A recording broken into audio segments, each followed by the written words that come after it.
10ನೇ ತರಗತಿಯ ಗದ್ಯಪಾಠ ಲಂಡನ್ ನಗರ. ಲೇಖಕರು ಡಾಕ್ಟರ್ ವಿನಾಯಕ ಕೃಷ್ಣ ಗೋಕಾಕ್. ವಿನಾಯಕ ಕಾವ್ಯನಾಮದಿಂದ ಪ್ರಸಿದ್ಧರಾಗಿರುವ ವಿನಾಯಕ ಕೃಷ್ಣ ಗೋಕಾಕ್ ಇವರು ಕ್ರಿಸ್ತಶಕ 1909ರಲ್ಲಿ ಹಾವೇರಿ ಜಿಲ್ಲೆಯ ಸವಣೂರಿನಲ್ಲಿ ಜನಿಸಿದರು. ಇವರು ಸಮುದ್ರ ಗೀತೆಗಳು, ಪಯಣ, ಉಗಮ, ಇಜ್ಜೋಡು, ಸಮರಸವೇ ಜೀವನ, ಭಾರತ ಸಿಂಧೂ ರಶ್ಮಿ ಮೊದಲಾದ ಕೃತಿಗಳ ಕರ್ತೃ. ಇವರಿಗೆ ಕೇಂದ್ರ ಸಾಹಿತ್ಯ ಅಕಾಡೆಮಿ ಪ್ರಶಸ್ತಿ, ಕರ್ನಾಟಕ ವಿಶ್ವವಿದ್ಯಾನಿಲಯದ ಗೌರವ ಡಾಕ್ಟರೇಟ್, ಬೆಂಗಳೂರು ವಿಶ್ವವಿದ್ಯಾನಿಲಯದ ಗೌರವ ಡಿಲಿಟ್ ಪದವಿ, ಜ್ಞಾನಪೀಠ ಪ್ರಶಸ್ತಿ ಮತ್ತು ಪದ್ಮಶ್ರೀ ಪ್ರಶಸ್ತಿಗಳು ದೊರೆತಿವೆ. ಅಭ್ಯಾಸ: ಲಂಡನ್ನಿನ ಪೇಟೆಯಲ್ಲಿರುವ ಸ್ಟೇಷನರಿ ಅಂಗಡಿಯ ಹೆಸರೇನು? ಲಂಡನ್ನಿನ ಪೇಟೆಯಲ್ಲಿರುವ ಸ್ಟೇಷನರಿಯ ಅಂಗಡಿಯ ಹೆಸರು ವೂಲವರ್ಥ. ಲಂಡನ್ನಿನ ರಸ್ತೆಗಳಲ್ಲಿ ನಿಲ್ಲುವುದನ್ನು ತಪ್ಪಿಸಲು ಮಾಡಿರುವ ವ್ಯವಸ್ಥೆ ಏನು? ಲಂಡನ್ನಿನ ರಸ್ತೆಗಳಲ್ಲಿ ನಿಲ್ಲುವುದನ್ನು ತಪ್ಪಿಸಲು ಭೂಗರ್ಭದಲ್ಲಿ ಗಾಡಿಯನ್ನು ಒಯ್ದಿದ್ದಾರೆ. ನೆಲ್ಸನ್ ರವರ ಮೂರ್ತಿ ಇರುವ ಸ್ಥಳದ ಹೆಸರೇನು? ನೆಲ್ಸನ್ ರವರ ಮೂರ್ತಿ ಇರುವ ಸ್ಥಳದ ಹೆಸರು ಟ್ರಾಫಲ್ಗಾರ್ ಸ್ಕ್ವೇರ್. ವೆಸ್ಟ್ ಮಿನಿಸ್ಟರ್ ಅಬೆ ಯಾರ ಸ್ಮಾರಕವಾಗಿದೆ? ವೆಸ್ಟ್ ಮಿನಿಸ್ಟರ್ ಅಬೆ ದಿವಂಗತರಾದ ಸಂತರು, ಸಾರ್ವಭೌಮರು ಮತ್ತು ಕವಿಪುಂಗವರ ಸ್ಮಾರಕವಾಗಿದೆ. ಆಂಗ್ಲ ಸಾಮ್ರಾಜ್ಯದ ವೈಭವ ಕಂಡುಬರುವ ಓಣಿ ಯಾವುದು? ಆಂಗ್ಲ ಸಾಮ್ರಾಜ್ಯದ ವೈಭವ ಕಂಡುಬರುವ ಓಣಿ ಚೇರಿಂಗ್ ಕ್ರಾಸ್. ಕೊಟ್ಟಿರುವ ಪ್ರಶ್ನೆಗಳಿಗೆ 2-3 ವಾಕ್ಯಗಳಲ್ಲಿ ಉತ್ತರಿಸಿ. ವೂಲವರ್ಥ ಅಂಗಡಿಯಲ್ಲಿ ಸಿಗುವ ವಸ್ತುಗಳಾವುವು? ವೂಲವರ್ಥ ಅಂಗಡಿ ಪ್ರಾಚೀನ ಮಹಾಕಾವ್ಯದಂತೆ ಒಂದು ಮಹಾಕೋಶವಾಗಿದೆ. ಇಲ್ಲಿ ಬೂಟು, ಕಾಲು ಚೀಲ, ಚಣ್ಣ, ಸಾಬೂನು, ಔಷಧ, ಪುಸ್ತಕ, ಅಡುಗೆಯ ಪಾತ್ರೆ, ಎಲೆಕ್ಟ್ರಿಕ್ ದೀಪದ ಸಾಮಾನು, ಫೋಟೋ, ಅಡವಿಯ ಹೂವು, ಯುದ್ಧ ಸಾಮಗ್ರಿ ಎಲ್ಲವೂ ಕೂಡ ದೊರೆಯುತ್ತವೆ. ಲಂಡನ್ನಿನ ಹೆಣ್ಣು ಮಕ್ಕಳು ಯಾವ ಯಾವ ಕೆಲಸದಲ್ಲಿ ನಿಯುಕ್ತರಾಗಿದ್ದಾರೆ? ಲಂಡನ್ನಿನ ಎಲ್ಲ ಅಂಗಡಿಯಲ್ಲಿ ಸಾಮಾನ್ಯವಾಗಿ ಸ್ತ್ರೀಯರೇ ಕೆಲಸ ಮಾಡುತ್ತಾರೆ. ಉಪಹಾರ ಗೃಹಗಳಲ್ಲಿ ಇಲ್ಲಿ ಮಾಣಿಗಳಿಲ್ಲ. ಬೆಂಗಳೂರಿನ ಮಾತಿನಲ್ಲಿ ಹೇಳುವುದಾದರೆ ಅಮ್ಮಣ್ಣಿಗಳಿರುತ್ತಾರೆ. ಯಾವುದಾದರೂ ದೊಡ್ಡ ಅಂಗಡಿಗೆ ಹೋದರೆ ಅಲ್ಲಿಯ ಟೈಪಿಸ್ಟ್, ಕಾರಕೂನ ಒಬ್ಬ ಹೆಣ್ಣುಮಗಳು. ಸಿನಿಮಾ ಗೃಹದಲ್ಲಿ ನಮ್ಮ ಜಾಗವನ್ನು ಹುಡುಕಿಕೊಡುವವರು ಕೂಡ ಹೆಣ್ಣು ಮಕ್ಕಳೇ. ಹೀಗೆ ಹೆಣ್ಣು ಮಕ್ಕಳನ್ನು ಅತ್ಯಾದರದಿಂದ ನೋಡುವ ಸಂಸ್ಕೃತಿಯ ಶಿಖರವನ್ನು ನಾವು ಇಂಗ್ಲೆಂಡಿನಲ್ಲಿ ಕಾಣಬಹುದು. ಟೊಪ್ಪಿಗೆಯ ವಿಶೇಷತೆಯನ್ನು ಲೇಖಕರು ಹೇಗೆ ದಾಖಲಿಸಿದ್ದಾರೆ? ಲೇಖಕರು ಅನೇಕ ಟೊಪ್ಪಿಗೆಗಳನ್ನು ಕುತೂಹಲದಿಂದ ನೋಡಿದರು. ಒಂದು ಟೊಪ್ಪಿಗೆಯಂತೆ ಇನ್ನೊಂದಿರುವುದಿಲ್ಲ. ಸಿಕ್ಕಿಸಿದ ಪುಚ್ಛವಾದರೂ ಕನಿಷ್ಠ ಪಕ್ಷಕ್ಕೆ ಬೇರೆಯಾಗಿರುತ್ತದೆ. ಕೋಟ್ಯಾಂತರ ಟೊಪ್ಪಿಗಳನ್ನು ಬೇಕಾದರೆ ಪರೀಕ್ಷಿಸಿ ನೋಡಿ ಇದನ್ನು ಮನಗಾಣಬಹುದು. ಮನುಷ್ಯನಂತೆ ಟೊಪ್ಪಿಗೆ ಅಲ್ಲವೇ? ಒಬ್ಬ ಮನುಷ್ಯನಂತೆ ಇನ್ನೊಬ್ಬಳಿಲ್ಲ ಎಂದಿದ್ದಾರೆ ಲೇಖಕರು. ಪೋಯೆಟ್ಸ್ ಕಾರ್ನರ್ನಲ್ಲಿ ಯಾವ ಯಾವ ಕವಿಗಳ ಸಮಾಧಿಗಳಿವೆ? ಲೇಖಕರು ಲಂಡನ್ನಿನ ವೆಸ್ಟ್ ಮಿನಿಸ್ಟರ್ ಅಬೆ ಪ್ರಾರ್ಥನಾ ಮಂದಿರದಲ್ಲಿ ಪೋಯೆಟ್ಸ್ ಕಾರ್ನರ್ ಇದೆ. ಈ ಪೋಯೆಟ್ಸ್ ಕಾರ್ನರ್ನಲ್ಲಿ Kipling, Hardy, Macaulay, Samuel Johnson, Goldsmith, Dryden, Ben Jonson ಹೀಗೆ ಅನೇಕ ಪ್ರಸಿದ್ಧ ಕವಿಗಳ ಸಮಾಧಿಗಳಿವೆ. ಸಾಮ್ರಾಟರ ರಾಜ್ಯಾಭಿಷೇಕವಾಗುವಾಗ ಸಿಂಹಾಸನದ ಮೇಲೆ ಇರುವ ಕಲ್ಲುಪಾಟಿಯ ವಿಶೇಷತೆ ಏನು? ಸಾಮ್ರಾಟರ ರಾಜ್ಯಾಭಿಷೇಕವಾಗುವಾಗ ಸಿಂಹಾಸನದ ಮೇಲೆ ಒಂದು ಕಲ್ಲುಪಾಟಿಯನ್ನು ಹಾಕುತ್ತಾರೆ. ಸಾಮ್ರಾಟರು ಇದರ ಮೇಲೆ ಕೂರಬೇಕು. ಸ್ಟೋನ್ ಆಫ್ ಸ್ಕೋನ್ ಎಂದು ಇದರ ಹೆಸರು. 3ನೇ ಎಡ್ವರ್ಡನು ಸ್ಕಾಟ್ಲೆಂಡಿನ ಅರಸನಿಂದ ಇದನ್ನು ಕಿತ್ತುಕೊಂಡು ಬಂದನಂತೆ ಕಾಣುತ್ತದೆ. ಅಂದಿನಿಂದ ಎಲ್ಲ ಸಾಮ್ರಾಟರ ಅಭಿಷೇಕವೂ ಈ ಕಲ್ಲಿನ ಮೇಲೆಯೇ ನಡೆಯುತ್ತಿದೆ. ಅದರಲ್ಲಿ ಯಾವ ಸಿದ್ಧಿ ಇದೆಯೋ, ಯಾವ ಮಂತ್ರವಿದೆಯೋ, ಆದರೆ ಇಂಗ್ಲೆಂಡಿನ ಅತುಲ ವೈಭವವನ್ನು ಕಂಡರೆ ಇಂಥದ್ದೇನಾದರೂ ಒಂದು ವಿಶೇಷತೆ ಅಲ್ಲಿರಬೇಕು ಎಂದು ಲೇಖಕರು ಹೇಳಿದ್ದಾರೆ. ಈ ಪ್ರಶ್ನೆಗಳಿಗೆ 8-10 ವಾಕ್ಯದಲ್ಲಿ ಉತ್ತರಿಸಿ. ಲಂಡನ್ ನಗರ ವೀಕ್ಷಣೆಯಲ್ಲಿ ಲೇಖಕರು ಗುರುತಿಸಿರುವ ವಿಶೇಷತೆಗಳೇನು? ಲೇಖಕರು 1936ರಲ್ಲಿ ಲಂಡನ್ನಿಗೆ ಪ್ರವಾಸ ಕೈಗೊಂಡಿದ್ದಾಗ ಅಲ್ಲಿನ ಅನುಭವಗಳನ್ನು ತಮ್ಮ ಸಮುದ್ರದಾಚೆಯಿಂದ ಎಂಬ ಗ್ರಂಥದಲ್ಲಿ ನಿರೂಪಿಸಿದ್ದಾರೆ. ಲಂಡನ್ ನಗರದ ಸೌಂದರ್ಯ ಮತ್ತು ಅಲ್ಲಿಯ ಜೀವನವನ್ನು ಪ್ರಾರ್ಥನಾ ಮಂದಿರ, ಮಹಾಪುರುಷ ಸ್ಮಾರಕವಾದ ವೆಸ್ಟ್ ಮಿನಿಸ್ಟರ್ ಅಬೆಯ ವಿಷಯವನ್ನು ಈ ಲೇಖನದಲ್ಲಿ ಸುಂದರವಾಗಿ ಪರಿಚಯಿಸಿದ್ದಾರೆ. ಭೂಗರ್ಭದಲ್ಲಿ ಗಾಡಿಗಳ ಓಡಾಟ, ಮೆಟ್ಟಿಲುಗಳನ್ನು ಹತ್ತಿ ಇಳಿಯಲು ಸುಲಭವಾಗುವಂತೆ ಎಸ್ಕಲೇಟರ್ಸ್ಗಳ ಉಪಯೋಗ, ನಂತರ ವೂಲವರ್ಥ ಎಂಬ ಸ್ಟೇಷನರಿ ಅಂಗಡಿ ಇಲ್ಲಿ ಎಲ್ಲ ರೀತಿಯ ಸಾಮಾನುಗಳನ್ನು 1 ಪೆನ್ನಿಯಿಂದ 6 ಪೆನ್ನಿಯವರೆಗೆ ಸಿಗುವ ಸಾಮಾನುಗಳನ್ನು ಕಂಡರು. ಸ್ಟ್ರಾಂಡ್ದಲ್ಲಿಯ ಸಾವ್ಯೂನ್ 50 ಶೀಲಿಂಗ್ ಟೇಲರ್ಸ್ ಅಂದರೆ 50 ಶೀಲಿಂಗಿನ ಸಿಂಪಿಗಳು ಹಾಗೂ ಎಲ್ಲ ಕಡೆ ಅವರ ಶಾಖೆ ಇರುವುದನ್ನು ಕಂಡರು. ಎಲ್ಲ ಕಡೆ ಹೆಣ್ಣು ಮಕ್ಕಳು ವಿವಿಧ ಟೋಪಿ ಧರಿಸಿ ಕೆಲಸ ಮಾಡುವುದನ್ನು ಕಂಡರು. ಹೆಣ್ಣು ಮಕ್ಕಳನ್ನು ಅತ್ಯಾದರದಿಂದ ನಡೆಸಿಕೊಳ್ಳುವ ಸಂಸ್ಕೃತಿಯನ್ನು, ಹೆಣ್ಣನ್ನು ಸತ್ಕರಿಸುವ ರೀತಿಯನ್ನು ಕಂಡರು.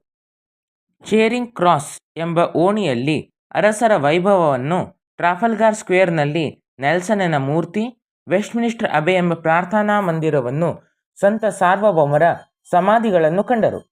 ಪೋಯಿಟ್ಸ್ ಕಾರ್ನರ್ನಲ್ಲಿ ವಿವಿಧ ಕವಿಗಳ, ವ್ಯಾಪಾರಿಗಳ, ಸರದಾರರ, ಸೇನಾಪತಿಗಳ ಸಮಾಧಿಗಳನ್ನು ಕಂಡರು. ಹೀಗೆ ಲಂಡನ್ ನಗರ ವೀಕ್ಷಣೆಯಲ್ಲಿ ಲೇಖಕರು ವಿಶೇಷತೆಗಳನ್ನು ಗುರುತಿಸಿದ್ದಾರೆ. ವೆಸ್ಟ್ಮಿನಿಸ್ಟರ್ ಅಬೆ ಪ್ರಾರ್ಥನಾ ಮಂದಿರ ಒಂದು ವಿಶೇಷ ಸ್ಮಾರಕ. ವಿವರಿಸಿ. ವೆಸ್ಟ್ಮಿನಿಸ್ಟರ್ ಅಬೆ ಎಂಬ ಪ್ರಾರ್ಥನಾ ಮಂದಿರ ಕನಿಷ್ಠ 1000 ವರ್ಷದಷ್ಟು ಪುರಾತನವಾದ ಮಂದಿರ. ಕೆಲವೊಂದು ಭಾಗಗಳ ದುರಸ್ತಿಯನ್ನು ಬಿಟ್ಟರೆ ಇಂದಿಗೂ ಅಚ್ಚಳಿಯದೆ ಉಳಿದಿದೆ. ಇಲ್ಲಿ ಸಂತ ಸಾರ್ವಭೌಮರು ಮಲಗಿರುವರು, ಕವಿ ಪುಂಗವರು ಹೊರಗಿರುವರು. ಸತ್ತವರ ಸ್ಮಾರಕವೆಂದು ಇದಕ್ಕಿಂತ ಘನತರವಾದ ಮಂದಿರವು ಜಗತ್ತಿನಲ್ಲಿ ಇನ್ನೆಲ್ಲಿಯೂ ಇರಲಾರದು.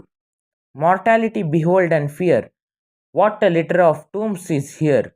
ಮರ್ತ್ಯತ್ವವೇ, ಎಷ್ಟು ಗೋರಿ ಗುಂಪುಗಳು ಇಲ್ಲಿವೆ ನೋಡಿ ಅಂಜು ಎಂದು 300 ವರ್ಷಗಳ ಹಿಂದೆ ಬ್ಯೂಮ್ಯಾಂಟ್ ಎಂಬ ಕವಿಯು ಹಾಡಿದನು. ಗೋಲ್ಡ್ ಸ್ಮಿತ್ ಹಾಗೂ ಎಡಿಸನ್ ಎಂಬ ಪ್ರಖ್ಯಾತ ಸಾಹಿತಿಗಳು visit to Westminster Abbey, Westminster ಅಬೆಯ ಸಂದರ್ಶನ ಎಂಬ ವಿಷಯದ ಮೇಲೆ ಉತ್ತಮವಾದ ನಿಬಂಧಗಳನ್ನು ಬರೆದಿದ್ದಾರೆ. ಇಂದಿಗೂ ಇದು ಕಬ್ಬಿಗರ ಸ್ಫೂರ್ತಿಯ ತವರು ಮನೆಯಾಗಿದೆ. ಹೊರಗಿನಿಂದ ಉತ್ತಮವಾಗಿ ಶೃಂಗರಿಸಿದ ಸಣ್ಣ ಬಾಗಿಲೊಂದು ಕಾಣುತ್ತದೆ. ಒಳಗೆ ಮಾತ್ರ ಕಟ್ಟಡವು ಭವ್ಯವಾಗಿದೆ. ನೂರಾರು ಜನರು ಪ್ರಾರ್ಥನೆಗಾಗಿ ಇಲ್ಲಿ ಬಂದು ಸೇರುತ್ತಾರೆ. ಸರಕಾರಿ ಡಾಕ್ಟರರಂತೆ ಇಲ್ಲಿ ಸರಕಾರಿ ವೈದಿಕರೂ ಇರುತ್ತಾರೆ. ಜನರ ಆತ್ಮಗಳ ಆರೋಗ್ಯವನ್ನು ಕಾಯುವುದೇ ಅವರ ಕೆಲಸ. ಇದು ಎಷ್ಟರ ಮಟ್ಟಿಗೆ ಸಾಧ್ಯವೋ ದೇವರೇ ಬಲ್ಲ. ಪಾದ್ರಿಯ ಆಸನವು ಬಂಗಾರದ ಬಣ್ಣದಿಂದ ಕೂಡಿದ್ದು ಉತ್ತಮವಾದ ಕೆತ್ತನೆಯ ಕೆಲಸದಿಂದ ಕೂಡಿದೆ. ಸಂದರ್ಭ ಸಹಿತ ಸ್ವಾರಸ್ಯವನ್ನು ವಿವರಿಸಿ. ನಿಮ್ಮ ದೇಶದ ಗೌರವವನ್ನು ಕಾಯಿರಿ, ಇದು ದೊಡ್ಡದಾದ ರಾಷ್ಟ್ರ. ಆಯ್ಕೆ. ಈ ವಾಕ್ಯವನ್ನು ವಿ.ಕೃ. ಗೋಕಾಕ್ ಅವರು ರಚಿಸಿರುವ ಸಮುದ್ರದಾಚೆಯಿಂದ ಎಂಬ ಪ್ರವಾಸ ಕಥನದಿಂದ ಆಯ್ದ ಲಂಡನ್ ನಗರ ಎಂಬ ಗದ್ಯ ಭಾಗದಿಂದ ಆರಿಸಲಾಗಿದೆ. ಸಂದರ್ಭ. ಲೇಖಕರು ಲಂಡನ್ ನಗರದ ಬೀದಿ ಬೀದಿಯಲ್ಲಿಯೂ ಇತಿಹಾಸ ಪ್ರಸಿದ್ಧ ಪುರುಷರ ಪ್ರತಿಮೆಗಳನ್ನು ನೋಡಿ, ತಮ್ಮ ದೇಶಕ್ಕಾಗಿ ಜೀವನವನ್ನು ಲೆಕ್ಕಿಸದೆ ದುಡಿದವರು ನಿಂತು ಕೈ ಎತ್ತಿ, ನಿಮ್ಮ ದೇಶದ ಗೌರವವನ್ನು ಕಾಯಿರಿ, ಇದು ದೊಡ್ಡದಾದ ರಾಷ್ಟ್ರ ಎಂದು ಹೇಳುವಂತೆ ತೋರುತ್ತದೆ ಎಂದು ಹೇಳುವ ಸಂದರ್ಭದಲ್ಲಿ ಈ ಮಾತು ಬಂದಿದೆ. ಸ್ವಾರಸ್ಯ. ರಾಷ್ಟ್ರಕ್ಕಾಗಿ ದುಡಿದ ಮಹನೀಯರಿಗೆ ಲಂಡನ್ ನಗರದಲ್ಲಿ ಅಲ್ಲಿನ ಜನ ತೋರಿಸುವ ಗೌರವ ಭಾವನೆಯು ಸ್ವಾರಸ್ಯಪೂರ್ಣವಾಗಿ ವ್ಯಕ್ತವಾಗಿದೆ. ಹೊತ್ತು ಹೊತ್ತು, ಹೊತ್ತೇ ಹಣ. ಆಯ್ಕೆ. ಈ ವಾಕ್ಯವನ್ನು ವಿ.ಕೃ. ಗೋಕಾಕ್ ಅವರು ಬರೆದಿರುವ ಸಮುದ್ರದಾಚೆಯಿಂದ ಎಂಬ ಪ್ರವಾಸ ಕಥನದಿಂದ ಆಯ್ದ ಲಂಡನ್ ನಗರ ಎಂಬ ಗದ್ಯ ಭಾಗದಿಂದ ಆರಿಸಲಾಗಿದೆ. ಸಂದರ್ಭ. ಲೇಖಕರು ಲಂಡನ್ ನಗರದ ಬೀದಿಯಲ್ಲಿ ಲಕ್ಷಾನುಲಕ್ಷ ಜನರು ತಿರುಗಾಡುವುದನ್ನು ಕಂಡರು. ಅವಸರದಿಂದ ಓಡಾಡುತ್ತಿರುವುದನ್ನು ನೋಡಿ ಟೈಮ್ ಈಸ್ ಮನಿ, ಹೊತ್ತು ಹೊತ್ತು ಹೊತ್ತೇ ಹಣ ಎಂದು ಹೇಳುವ ಸಂದರ್ಭದಲ್ಲಿ ಈ ಮಾತು ಬಂದಿದೆ. ಸ್ವಾರಸ್ಯ. ಸಮಯಕ್ಕೆ ಬಹಳ ಪ್ರಾಮುಖ್ಯತೆ ಇದೆ. ಅದರಲ್ಲೂ ವಿದೇಶಗಳಲ್ಲಿ ಸಮಯವೇ ಹಣ ಎಂಬ ಮಾತು ಅಕ್ಷರಶಃ ನಿಜವಾಗಿದೆ ಎಂಬ ಮಾತು ಇಲ್ಲಿ ಸ್ವಾರಸ್ಯಪೂರ್ಣವಾಗಿ ವ್ಯಕ್ತವಾಗಿದೆ. ಯಾರನ್ನು ತುಳಿದರೇನು, ಎಲ್ಲಿ ಹೆಜ್ಜೆ ಹಾಕಿದರೇನು, ಎಲ್ಲವೂ ಅಷ್ಟೇ ಮಣ್ಣು ಮಣ್ಣು. ಆಯ್ಕೆ. ಈ ವಾಕ್ಯವನ್ನು ವಿ.ಕೃ. ಗೋಕಾಕ್ ಅವರು ಬರೆದಿರುವ ಸಮುದ್ರದಾಚೆಯಿಂದ ಎಂಬ ಪ್ರವಾಸ ಕಥನದಿಂದ ಆಯ್ದ ಲಂಡನ್ ನಗರ ಎಂಬ ಗದ್ಯ ಭಾಗದಿಂದ ಆರಿಸಲಾಗಿದೆ. ಸಂದರ್ಭ. ವೆಸ್ಟ್ಮಿನಿಸ್ಟರ್ ಅಬೆ ಎಂಬ ಪ್ರಾರ್ಥನಾ ಮಂದಿರದ ಆವರಣದಲ್ಲಿ ಸ್ಥಾಪಿಸಲಾಗಿದ್ದ ಕವಿಗಳ, ಸಾರ್ವಭೌಮರ ನೆನಪಿಗಾಗಿ ಕಲ್ಲು ಹಾಸುಗಳನ್ನು ಇಟ್ಟಿದ್ದು ಅವುಗಳ ಮೇಲೆ ನಡೆದು ಹೋಗಬೇಕಾಗಿತ್ತು. ಅವುಗಳ ಬಳಿ ನಡೆದು ಹೋಗುತ್ತಿದ್ದ ಸಂದರ್ಭದಲ್ಲಿ ಲೇಖಕರು ಯಾರನ್ನು ತುಳಿದರೇನು, ಎಲ್ಲಿ ಹೆಜ್ಜೆ ಹಾಕಿದರೇನು, ಎಲ್ಲವೂ ಅಷ್ಟೇ ಮಣ್ಣು ಮಣ್ಣು ಎಂದು ಮನಸ್ಸಿಗೆ ಬಂದಂತೆ ಮನುಷ್ಯನು ನಡೆಯ ಹತ್ತುತ್ತಾನೆ ಎಂದು ಹೇಳಿದ್ದಾರೆ. ಸ್ವಾರಸ್ಯ. ಸಾಧಕರ ಮಾರ್ಗದಲ್ಲಿ ನಡೆಯುವಾಗ ಮಾನವನು ದಿಕ್ಕು ತಪ್ಪಿದಂತಾಗಿ ಎಲ್ಲವೂ ಅಷ್ಟೇ ಬರಿಯ ಮಣ್ಣು ಎಂದು ಮನಸ್ಸಿನಲ್ಲಿ ಮೂಡುತ್ತದೆ, ನಶ್ವರವಾಗಿ ಕಾಣುತ್ತದೆ ಎಂಬುದು ಇಲ್ಲಿ ಸ್ವಾರಸ್ಯಪೂರ್ಣವಾಗಿ ವ್ಯಕ್ತವಾಗಿದೆ. ಪ್ರವಾಸವು ಶಿಕ್ಷಣದ ಒಂದು ಭಾಗವಾಗಿದೆ.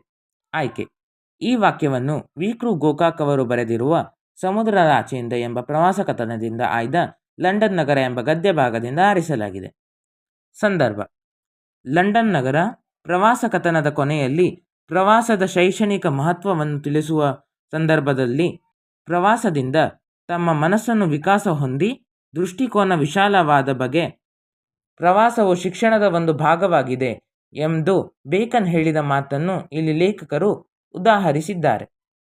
ಸ್ವಾರಸ್ಯ: ದೇಶ ಸುತ್ತಿ ನೋಡು, ಕೋಶ ಓದಿ ನೋಡು ಅಥವಾ ದೇಶ ಸುತ್ತು, ಕೋಶ ಓದು ಎಂಬ ಮಾತಿನಂತೆ ಪರಿಪೂರ್ಣ ಶಿಕ್ಷಣಕ್ಕೆ ಪ್ರವಾಸ ಅತಿ ಮುಖ್ಯ ಎಂದು ಪ್ರವಾಸದ ಮಹತ್ವವನ್ನು ತಿಳಿಸುವುದು ಸ್ವಾರಸ್ಯಕರವಾಗಿದೆ.